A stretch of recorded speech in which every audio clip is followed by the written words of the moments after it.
حضور کی عادت شریفہ تھی کہ آپ فجر کی نماز کے بعد تشریف رکھتے تھے تھوڑی دیر. یہ نہیں جو ہمارا حال ہے، نماز پڑھی اور گئے بس بات ختم ہوئی. لیکن یہ کہ اس کے بعد صحابہ سے کچھ گفتگو ہوتی تھی. کسی نے کوئی خواب دیکھا ہو تو بیان کرے، اس کے بارے میں کچھ اور گفتگو.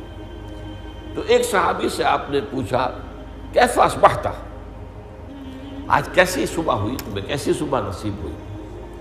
تو ان کا جواب جو ہے وہ بڑا غیر معمولی تھا.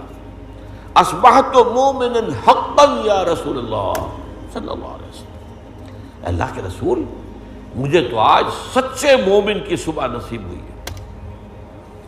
اب یہ بات جو ہے غیر معمولی تھی تو حضور نے پوچھا لکل شیء صفۃ فما صفۃ ایمانک، ہر شے کی کوئی نہ کوئی صفت ہوتی ہے جس سے آدمی اس کو پہچانتا ہے.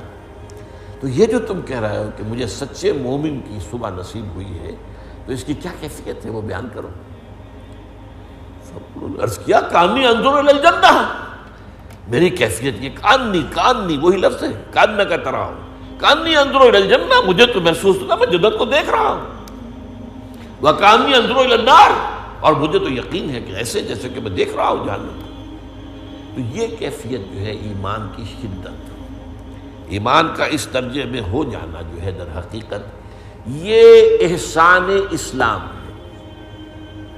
اس میں اللہ کے لیے جد و جہد، اللہ کے لیے محنت، اللہ کے لیے بھاگ دوڑ، اللہ کا خوف، اللہ کی خشیت، استحضار اللہ فی القلب، اللہ کے لیے عبادت، اللہ کی یہ تمام جو کیفیت ہے اس سب کے اندر حسن پیدا ہو جائے، نکھار پیدا ہو جائے، خوبصورتی پیدا ہو جائے.